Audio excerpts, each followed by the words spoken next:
Hey y'all, welcome back to Up the Coast with Alex and Britt. Episode 2, opening season of college softball is in the books.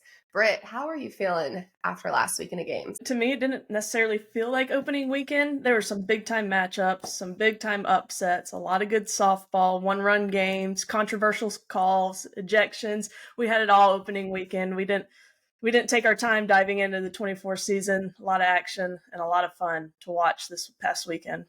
I couldn't agree more. A lot of good games going on across the country, a lot of upsets, a lot of big wins, and just so much craziness. But that is the sport now, and you just never know what you're going to get because the talent is spread so wide and across so many programs, big and small. So it's been really fun to watch. But let's get into a couple significant wins throughout the ACC on opening weekend. So Duke beats number 18 Nebraska, and then Virginia Tech beat number 20 Auburn in one game and then tied them in another. They're leading the second game. It was 5-5 after 6 going into the 7th. There was a huge hit by Virginia Tech, put them up 9-5. However, inclement weather came, had to call it at 6. So right now that game is sitting at a tie.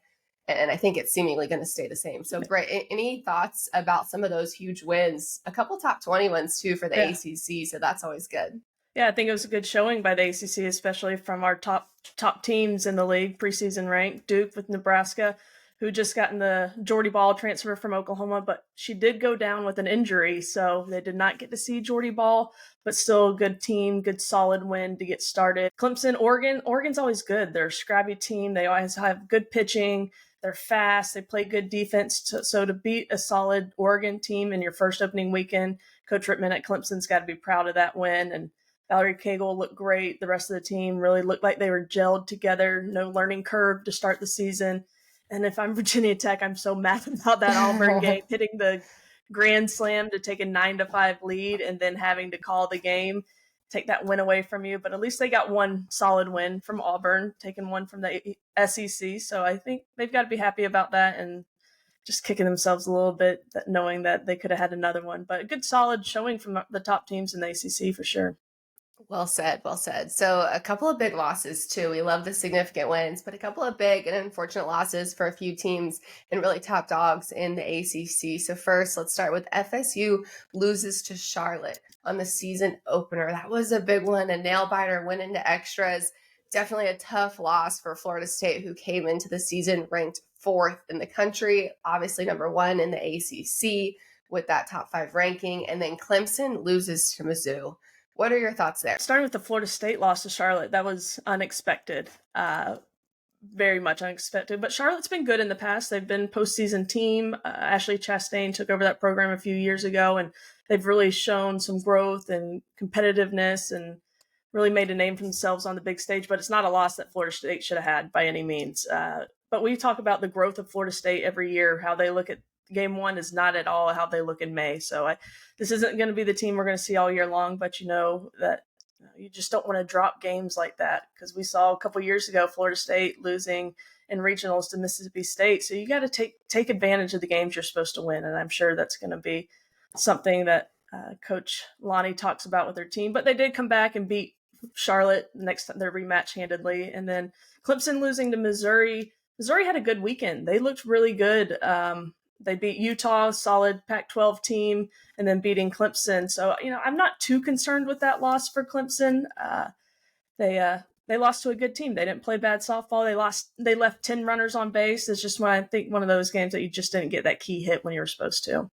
Definitely tough. And when I look at a Charlotte and a Mizzou, I think of postseason and I think of when you're hosting regionals, right? And they're kind of like that number 2, 3 seed sometimes, and they can come in and just really wreck people's plans. And it makes it so tough because they play good ball. They're not going to be one of the top 16 seeds sometimes, and at least historically speaking. And I think that's one of the hardest things is trying to navigate that of just like remembering, hey, we can lose to anybody and it doesn't matter. We've got to show up every single day and we've got to compete. All right, let's get into some of the breakdowns now. We're not going to go through every team in the ACC, but some of the ones that had some significant happenings and just different things going on between players, between program and things like that. So let's start with Florida State. They were 4-1 on the weekend. Obviously, we just said they were upset by Charlotte, came back, beat Charlotte, beat a good team in Texas Tech, beat FAMU a couple of times. So definitely some forward progress from Florida State. But some of the notable pieces there, Devyn Flaherty passed 200 career hits, breaks into FSU's top 25 for career hits. Definitely somebody that has led that Florida State program, both defensively, offensively. If you know Florida State, if you know their culture, Devyn Flaherty is definitely one of the epitomes of that team. And Kalei Harding, we've seen her all season long last year, and she was so fun. She came in clutch a couple of times at the ACC championships that we got to go to. Big weekend for her, 527 at the plate, 3 home runs, 11 RBIs, really good stuff. But then I go to the freshmen, and I was really impressed with some of the Florida State freshmen. You've got Mimi Gooden. She's a pitcher in the circle, really talented. You got Issa Torres for Florida State, kind of the middle infielder, really good bat. And then you've got another one, Jason E. Beecham, all got significant playing time. Ashton Danley is another freshman for Florida State. But let's talk Mimi Gooden and Issa Torres. Mimi Gooden, in her career start for Florida State, through a complete game shutout, and just great. She was so fun to watch in the circle. You could tell she's just a really good competitor. And then we go to Issa Torres. Issa Torres got the start for a couple of games at shortstop, obviously filling some really big shoes for Josie Muffley for Florida State, who we knew was the Sports Center top 10 girly. You know, she was always flashing the leather out there and making some phenomenal plays. But Issa Torres was a lot of fun to watch. She played a really solid defense and came through big for the Noles with a couple of swings, specifically in that Texas Tech game that took the team to the bottom of the 7th. Issa Torres came up big with the hit, a couple of RBIs for FSU to walk it off. So big weekend for Florida State. Britt, any kind of thoughts that you have, anything that you were surprised about that you'd like to see? Yeah, I think the big question for Florida State is how are they going to replace Catherine Sandercock, and how are they going to replace a Josie Muffley? And Mimi Gooden and Issa Torres stepped up first weekend, freshmen. That's got to be exciting for Florida State, their team and their coaching staff, to see these young players coming in and immediately making an impact. Alex, I know you were down there calling games, did a great job. You had some great games to call. I think I would like your opinion on McKenna Reed. She didn't have, I was really hyped about her coming up her sophomore year after all the experience she got behind Catherine Sandercock. What are your thoughts? Is there any need for an early concern on McKenna Reed? She didn't have the best outing this weekend. What'd you see? Yeah, I think it's going to be a consistent theme this early in the season as everybody's kind of getting back into play and not just playing each other. But what I mean by that is there's going to be a couple other pitchers that we talk about that are power pitchers, right? They're going to be your high velo kids. And I think that's something we have a tendency to see with those kind of pitchers and performers is that they're going to try to come in and overpower you. And if they're not overpowering you, right, that means either they're leaving balls over the middle of the plate or they're working way too far out of the zone and they've got that really high walk count. And so I think those are the two things when you're trying to do too much with your body and not allowing your pitches to do the work. Because if you know that you're powerful, if you know you're a hard thrower, just let your ball go to work, like let it ride the zone and do what it does. If you've got kind of more of that thumber approach where your ball's just moving and it's got good run and things like that, I think the key again there is just to let your velo allow the ball to do those things, right? And so it's really going to be trying to hone in on what their strengths are and what those balls and what their pitches do.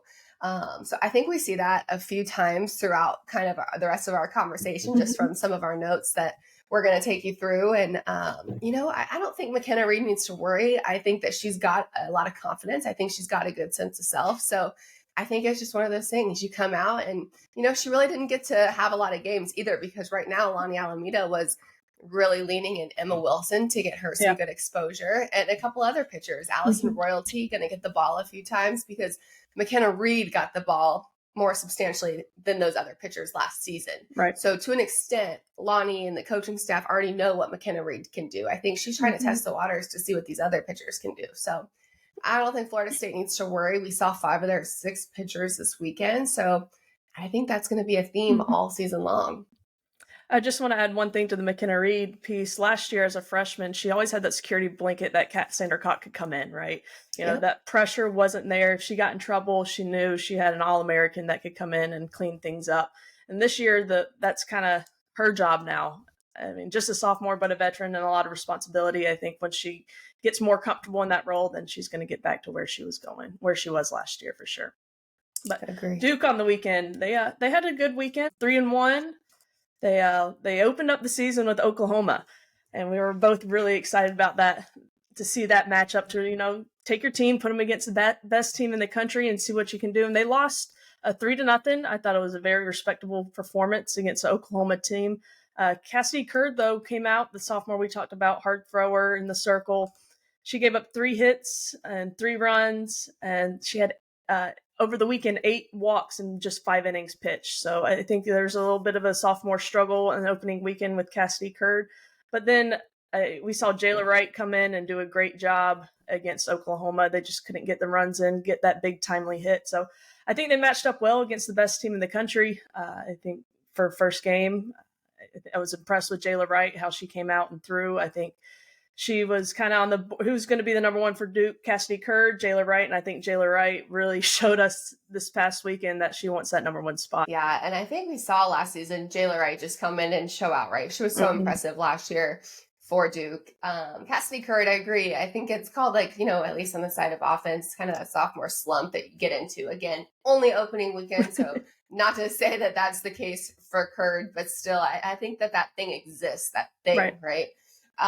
And so excited to see how she responds. Again, it's going to happen, especially when you're playing really good competition. So I'm excited for Duke. I think they had a really good opening weekend. Yeah, there's a lot to be proud of. The 3-0 loss to OU is tough because it hurts, because you want to play the best and you want to beat the best. But I'm sure that they got a lot of great learning moments and things to take with them. And right now, that's what it's all about. Because while you're getting victories and some teams are securing the dubs, we know, Britt, that all you're trying to do is collect information at this point in the season. And as a coach, you're trying to collect information. You're like, okay, where are we pretty good at so far? Where are we comfortable? And what are those areas that we really need to work on and spend a little more time? So again, I think Duke is in a good place, and I'm excited to see what they do the next couple of weeks with some really big softball ahead. So yeah, and they're still young. Like you said, this first weekend that they're returning a ton of youth to this team. So putting them up, big spot opening weekend, you are going to learn about who your team is, where you need to grow, where you need to focus your efforts this week in practice. And last year we saw 2 main pitchers for Duke with Jala and Castine in the circle, but they added Danny Drugmuller from Pitt, and she had 2 starts for them. So I think that's a big key for them. A little more depth in the circle will go a long way for the Blue Devils. Depth always helps. Yeah. A strong bench is what every squad wants. So all right, Clemson this weekend, 3-1. They beat number 15 Oregon 3-2. A great game for Clemson. Again, a lot to look forward to, a lot to look back on, and some good learning moments there. They did lose to Missouri, but we know that Missouri has played some really good softball on the opening weekend. Missouri themselves, I don't know if you said it or not, Brett, earlier, I can't remember, but they already beat Utah, who's also a really great program. And then, of course, securing the win against Clemson was really crucial too for them. So Clemson can't be too mad about that, because you've got a squad that's playing some really good ball. So just tip your cap and say, hey, we'll see you again in a couple of weeks, couple of months, and we're not going to be that same team. Aliga Logoleo played a really great third base for Clemson this weekend.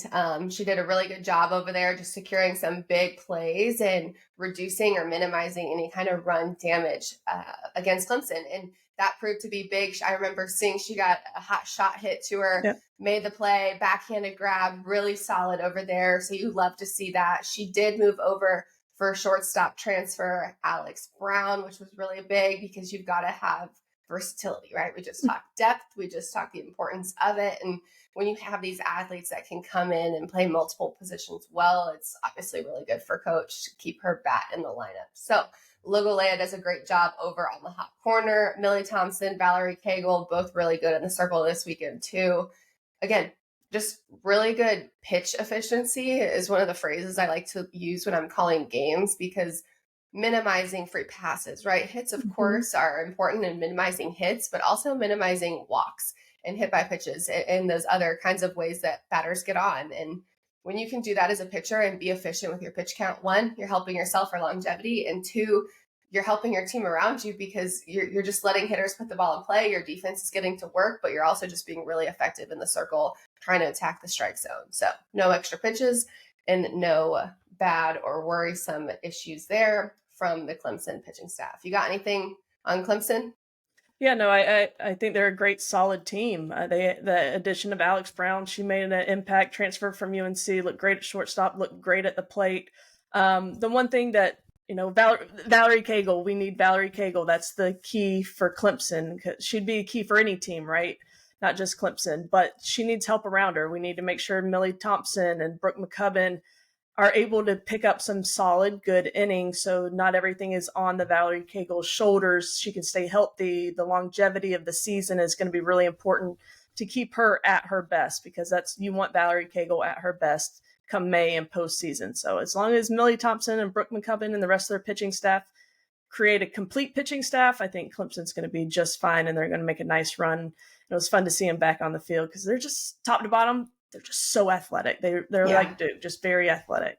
Yeah, fun to watch for sure. So leading into Virginia Tech. So Virginia Tech, we mentioned 4-0 on the weekend, but in one. So 4-0 and 1 because they tied that one game with Auburn. I'm not sure if they're going to continue play on that one or not, or if it was officially just called and will sit as a tie for the rest of the season. If so, I think it'll stay a tie. Okay, I was like, if so, that hurts a little bit because who wants to tie? But, it is what it is. Rachel Castine had a career weekend for the Hokies. 7 hits, 4 home runs, 13 RBI, 1.667 slugging percentage. That's a big weekend. Obviously, I'd be super proud of that if I was Rachel. What are your thoughts there, Britt? Coming out, hitting just a hell of a time opening weekend. I mean, Virginia Tech last year, we saw their power, hit 100 home runs as a team last year. And I think they're going to surpass that number based on what we saw this weekend. They can absolutely smash the ball. Yeah. They're not looking to make contact. I mean, they are looking to rake, and they prove they can do it too. Well, talking about raking, Bree Peck hits a grand slam in that Auburn game that did end in a tie. They obviously finished 6 innings. Going into the 7th inning, Virginia Tech was a visiting team, so they get to bat first. Bree Peck comes up, hits a grand slam, takes the lead 9-5. So big for the Hokies. And then the game gets called for inclement weather. It hurts. It hurts so bad. Obviously, because Auburn didn't get a chance to hit, the game only gets to go through 6 complete. So the score remains 5-5. But a couple of notes there. So 10 home runs by 5 players. What does that say to you just early on? The long ball's there. It's still there. I remember talking to Coach Pete DeMore last year in regionals at Georgia, and I think on Thursday or Fridays, man, they just have a home run party. They go up there and just there's a road out behind left field at Virginia Tech, and they try and block off the street because so many cars get hit, because they are looking to hit the ball long. They're going to look to hit it far, and they're very good at it. They can put up a lot of runs. They're not going to play 1-0 ball games very often. You're going to have to defend against the long ball. If you want to beat Virginia Tech, try and keep the ball in the park, and that's a lot easier said than done. I agree. I'm pretty sure I didn't get to look at all 13 of the team stats right now, but I would venture to say that Virginia Tech is leading the ACC team-wise in home runs. So that's exciting. Like you said, they got 10 on the weekend, and I think the notable point is that 5 players are hitting them too. So it's not just one player. Yeah, correct. A lot of power spread throughout the lineup. And then let's talk a little bit about Emma Lindley. You mentioned her just a little bit, ago to me when we were chatting before this. And what are your thoughts there for Lindley coming in, obviously hoping to lead this Virginia Tech pitching staff? Doesn't have the best weekend. Yeah, she didn't. I was really looking forward to seeing what she would bring out this year with a new pitching coach, see how she'd start the season. And, what concerns me the most isn't the 5.25 ERA and 8 innings pitched. It's the 12 walks in the 8 innings pitched. And when I was watching her throw, and I went back and watched some games, she wasn't just missing by a little bit. When the balls were out of the zone, they were out of the zone. They weren't very competitive pitches, and back-to-back walks ended up 7 runs, 6 of them earned. But it's the walks that really have me concerned right now for Emma Lindley, because when she's in the zone, her ball can move. She throws hard, it breaks. But if you can't attack the zone, you're going to make it really easy on hitters to lay off, and especially if they're not competitive pitches. So I'm going to keep my eye on Emma Lindley. We've seen how good she can be in the past. Like, there's no doubt that she has the talent and the skill to be a great pitcher. She had an off weekend, needs to clean up those walks. But for her, she had some help with Lindsey Green behind her. She was a freshman last year, really picked up a lot of innings and did some good work for Virginia Tech. But Virginia Tech's going to score a lot of runs, so you don't have to be too perfect in the circle if you're pitching for Virginia Tech. Attack the zone. Trust that your offense is going to give you the support you need. Just like you were talking about earlier with Clemson, very efficient. Virginia Tech with Emma Limley was not very efficient in the circle, but scoring a lot of runs is always a good sign. So we'll keep our eye on Limley this coming week and see how things go. Absolutely. And I think that was part of the messaging for Florida State too. Hey, we know our pitching staff is going to have some pain points and growing pains, so we got to score a lot of runs. Yeah. So maybe Virginia Tech is going to take the same messaging. Who knows? But I agree. Control the controllable. So moving on to Notre Dame for a little recap there. Britt, what do you have on Notre Dame for opening weekend? They opened up on the MLB network. That was really cool to see. First ever softball games played on MLB network. Luckily, I got that channel and got to watch. So that was really cool, and I hope we'll see more of those. But there are three players that we always see: Carly Kloss, Emily Tran, Karina Gaskins. They were great at the plate. They went 3-2. They did lose to South Alabama, which I think is a game that they should have won, but South Alabama had a solid weekend, and they also lost to Utah. Pitching-wise, that's my big question mark. They gave up 18 runs, batting average against them just under 300, so they're going to hit the ball, but I think the question mark is how can they clean it up in the circle for Notre Dame to be successful. Yeah, I don't know if it's a good thing or a bad thing, but maybe that's the common theme right now for the ACC teams across as a whole is what's our pitching going to be, right? And how good can we be in the circle? So, well, I think that's the game today too. There's going to be a lot of runs scored, a lot more than when I played, and sure when you played. It's a pitch by committee. You've got to have a full staff because these hitters are so good.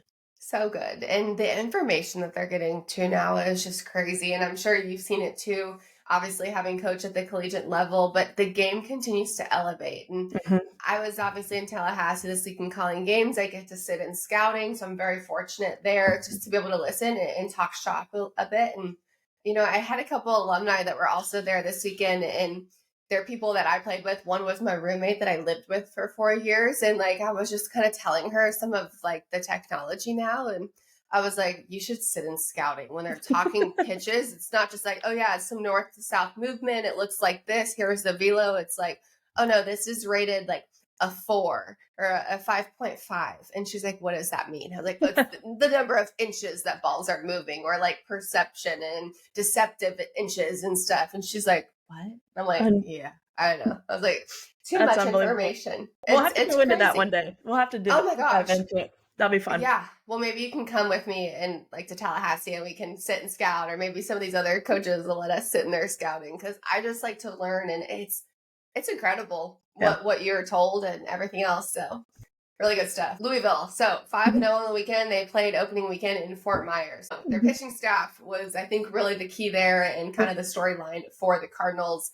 A .20 team ERA. The pitching staff only allowed 1 earned run in 5 games. That's huge. So having had the theme of pitchers throwing too many pitches and walking too many people and too many runs being scored against opposing pitching staffs, you know, the whole 9, Louisville did not get the memo there. And they came in and shut it down. What does that say to you early in the season? Yeah, it doesn't matter who you're playing in 5 games. Just to give up 1 earned run is huge. That shows efficiency, command, great defense. That side of the ball, just incredible for Louisville. And they've got to be excited with their performance by Alyssa Zabala in the circle, picking up right where she left off. I think they just need to challenge themselves offensively as the competition gets better throughout the season. Knowing that you have a solid pitching staff that you can rely on is really good for Louisville. I had question marks with them with all that they lost in the transfer portal with Corby Otis and Sarah Goodman behind the plate, and graduate Taylor Roby. So excited for them, excited for Louisville that they're looking pretty good. 5-0 to start the season, 1 earned run. I'd say it's a great start.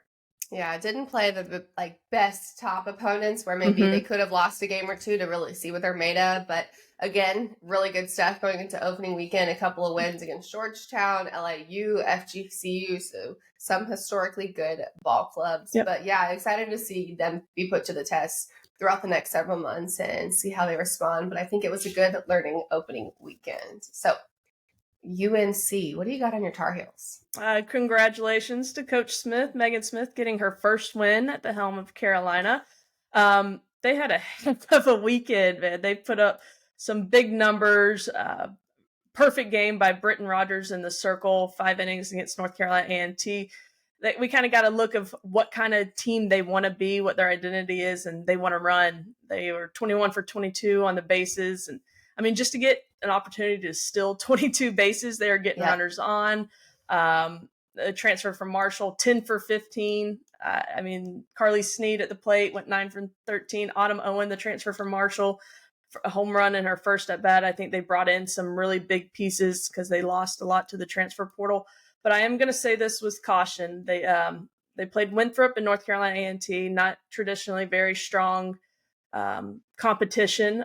So I'm a little cautious of what I expect to see moving forward with UNC. But for opening weekend, for new head coach, you couldn't ask for anything more. It had been a lot of fun to be a Tar Heel this weekend. But they've got a big challenge ahead of them as they'll be heading down to Clearwater for that tournament this coming week. Definitely. I'm sure Chapel Hill was booming. So really good stuff. Opening weekend. Again, just putting it to the test, seeing what you have. And I think it was a learning experience for everybody. And I keep saying learning, but that's what season is all throughout the time. It's just always reassessing and reevaluating. Who are we? What are we doing well? And I'm sure Coach did that all weekend long. Britton Rogers coming out and makes her, career debut, throwing a perfect game. Incredible, right? Incredible. You love to see it. I don't care who you're playing. That's really hard to do. And then I love the note too about the 21 for 22 on stolen bases. Again, just leaning into who are we and what's our identity? What are some areas that we're going to be really good at throughout the season? And let's try to put those to the test. So good stuff there, which that's tough, right? So what are your thoughts there from Georgia Tech against a really good ball club in Bama? Yeah, I like their competition. They showed me they're there to compete. They competed for 7 innings. I mean, almost a tying grand slam in the 7th inning against a top 10, top 15 team in Alabama, second time playing them. I mean, they had no fear in their eyes. They were out there to play. I just like the vibe of Georgia Tech. And that's something we talked about in the last episode is we want to see Georgia Tech do something this year. And I think just the environment and how excited they were to play and meet that opportunity to get Alabama again. They lost the first game. It was competitive, but then they really went after them that second game. I don't think the score is indicative of how good they played. But in the circle, Blake Nelliman, she was great. She's been the workhorse for Virginia Tech for years, and she didn't have much help in the circle. And I think she's going to have a little bit more depth behind her, keep her help. They're really impressed by Nelliman coming back out. She didn't leave anything to question with her ability. So I think they've got a good, solid pitcher and a lot of fight in that team. Yeah, Nelliman has been just definitely the workhorse for the Yellow Jackets for the last couple of years. It's been fun to watch her throughout her career. So excited to see what she does. But yes, definitely she needs some backing and she can't do it alone. So it's going to be super important to have some good arms in the circle behind her and to complement her.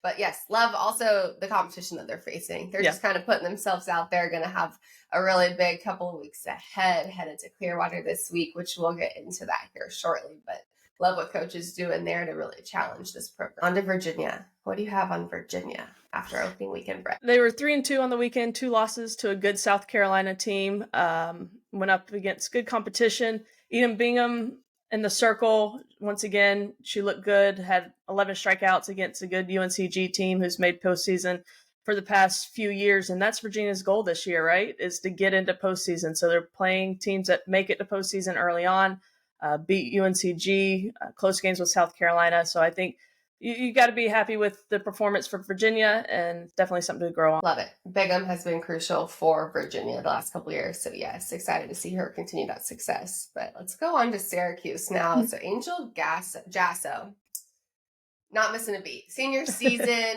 opening weekend, coming in strong, absolutely phenomenal. Love to see that. So what was she? She was 12 for 17. 12 for 17. That's crazy. She had 15 RBIs all last season alone. Comes in opening weekend in a few games, already knocking in 10. So that's incredible. And what does it say to you, Britt, going from year to year and seeing an athlete make those kind of adjustments and just probably assuming all the work they put in the off season, right? Oh yeah, she has grown so much from her freshman year to now her senior year. Just those numbers alone from the weekend, batting over 700. Talk about the growth of a player and the development from the coaching staff of developing players. We don't get to see a whole lot of 4-year development under the same coaches anymore, with the transfer portal out there. Players leaving, coaches leaving. So I'm excited. I love when I can see something like an Angel Yasso and be able to grow over 4 years with the same head coach and really showing off the numbers. I love it for her, and I hope she continues this season on that same trajectory. She'll be a lot of fun to watch. Absolutely. And Lindsay Hendricks in the circle for the Orange did well. She's 2-0, 12 innings pitched, not allowing a run yet this season. So good stuff, Hendricks. Good stuff, Jasso. Good stuff, Syracuse. All right, on to NC State. Lindsay Leftwich gets her first victory as head coach against Missouri State. What do you have on the Wolfpack? They had a difficult weekend. They did get the win over Missouri State. I think they're going to have some growing pains. I think first-year head coach, after everything they went through last season, lost some players. I think it's going to be a rebuild year 100% for NC State, but I think their pre-conference schedule is gentle enough for them to be able to work some kinks out, get some things together. They've got Elon coming in, Iona, Albany, Campbell, which are all very games that should be winnable for them. So they're not overly challenged pre-conference, but I think it's the right schedule for them in this rebuild of a year. Yeah, and we use the word rebuild very wholeheartedly because if you don't know what we're talking about, go back and watch our episode 1 when we recap NC State and the year they had last season. So hats off to the Wolfpack athletes for staying the course. Hell of a time, right, to have throughout your college years. Very transformative time, but good stuff ahead for NC State. Lindsay Leftwich is going to be really good for that program, and I'm excited to see what she accomplishes. So on to Boston College. 4-1 on the weekend. Kalei Harding threw a 7-inning no-hitter, really big stuff out of the sophomore who only threw 19 innings last year. So a couple of walks in that game, 11 strikeouts, really good stuff. Yeah, I think we were talking about Boston College last week is what are they going to show us? They're missing that one player that's going to help them win big games, close games, and Papillon in the circle may be that player. We didn't see a lot from her last year, but 7-inning no-hitter. We don't see a lot of 7-inning no-hitters because I always feel like they're like 5-inning blowouts. So I love a good 7-inning no-hitter and just the 2 walks. I think that we got to keep our eye on her for sure. Agree. She'll be fun to watch this season. Other thing too is Boston College played at FGCU in their host tournament and beat FGCU, the host team, in 10 innings. So I think just that extra inning ball game, something with a lot of pressure that early in the season is always fun to watch, and something, again, that says a lot about your program and very transformative games, knowing or I guess not knowing what it is you're going to get used to and have at your disposal at that point this early on, because we're still figuring out who the heck we all are. And that's a big win for Boston College. So like to see that. Pittsburgh, what do you have on Pittsburgh? Congrats, another first win for a new head coach. Jenny Allard got her first win. They were down in Baton Rouge, went 2-2 this weekend, 2 losses against LSU, but they were respectable games. I think they played well. They didn't get blown out. They went into the SEC country against the LSU team that's traditionally very good. They picked up 2 good wins against Memphis. I think it was a solid outing for Pitt. They won the games they're supposed to and played competitive in the ones they were the underdog in. So Jenny Allard at the top, I think she's got to be pleased with their performance this weekend and just something to grow off of moving forward. And that's what you want from opening weekend. Agree. So a lot of good stuff opening weekend, a lot of information for these teams. And that's all that I think the goal is for these coaches, is just a collection of information, of data, of just knowledge. Yeah, putting a lot of players in. We saw a lot of different pitchers, deep pitching staffs, just putting players in situations just to see how they perform. And we saw it across the board, 5-6 pitchers per team throwing. So getting all that information, like you said. All you can ask, right? All you can ask. But really big stuff, too, looking ahead. So going into week 2 now, you've got the Clearwater Invitational Tournament. That's going to be a big one. You've got a couple teams going back to Mexico to play in the PV tournament. That's going to be big as well. We saw several there in opening weekend. Now week 2 going to PV as well as Clearwater. Thoughts on Clearwater? Thoughts on Puerto Vallarta? I mean, I've never been to the Puerto Vallarta tournament, but I've been to Clearwater, and I tell you what, that is, you've been too. Did you, you didn't play in it? No, but you've been as a fan. Yeah. You're not that young. I'm trying. It was the year after, I'm pretty sure, is when they started it, I think. That'd be fun to play in, because the environment, though, it's kind of like a travel ball field, but you've got the best teams in the country. ESPN's there. They're broadcasting 40 games in 4 days. I mean, it's just electric feel, and nobody's playing at home. And I mean, you got UCLA's coming in, Stanford's, Texas. Everybody's going to be there, and wherever you turn your head to go to the next field, and there's another outstanding player, a walk-off, close game. I don't know about you, but it's a lot of fun to be at. It is electric is the word that comes to mind, just because of the fan experience. Like, you're walking in there and it's like, excuse me, like shoulder to shoulder. Like, you're just trying to like push yourself through, and you're like, hey, I played here. I should have like a seat, right? And you're just like, hey, can I sit next to you? Like, there's just no room. But it's so fun. They've done a great job with the tournament. It's been amazing to see it grow, which is crazy, because you thought like in the first like year, 2 years, like, wow, this is huge. And now you're like, holy cow, this is huge. It's a large event for the community around Clearwater area. Obviously impacting all the businesses in the best way. Right. I think you walk miles and miles when you go there, because you walk from the parking to the field, and like, I don't know about you, but I was not waiting for the trolley, which is great service that they offer. But no, I'm getting to the game so I can see as much softball for as long as possible. Yeah. So yeah, if you ever get an opportunity to go, I highly recommend that tournament, especially early in the season. You get to look at these great teams. Speaking of, so we've got UNC, Georgia Tech, and Florida State all playing in that tournament. Check out the schedule for UNC. They've got Kentucky, who just beat Stanford twice, beat Niger Kennedy in the circle in game 2. They've got UCF, always a solid postseason team. Texas just beat UCLA twice, including a 16-0 win over UCLA. Washington, who should have beaten Oklahoma, but there was a missed call at the plate. And then UCLA. I mean, Kentucky, UCF, Texas, Washington, UCLA, all for UNC. That's a schedule. Let me tell you what. That's going to be tough. And I think that whether you go 5-0 or 0-5 on a weekend like this, like, again, it's so much good softball ahead and so much opportunity to learn and get better that that needs to be the focus. Less outcome. Obviously, both are important, but that's what these teams need to be mindful of heading into the next week. Yeah, for sure. For Georgia Tech's got Stanford, LSU, Minnesota, Northwestern, Tennessee, and then your Knowles, Stanford. I'm really excited about that game. A Stanford FSU matchup, and then UCLA, Georgia, and Tennessee. Tennessee will be a good matchup too. I'd like to see Florida State's pitchers going against Tennessee's hitters. So there's some big matchups for the ACC this weekend, and all the games will be televised through the ESPN network, so we get to watch them. Alex, you may be going, so I'll be watching on the ESPN platforms, and you may get a personal live view of the games. Up close and personal, baby. That's how I like it. Yes. So yeah, I'm excited. Definitely going to try and make my way out there. So love to see just that caliber of ball played.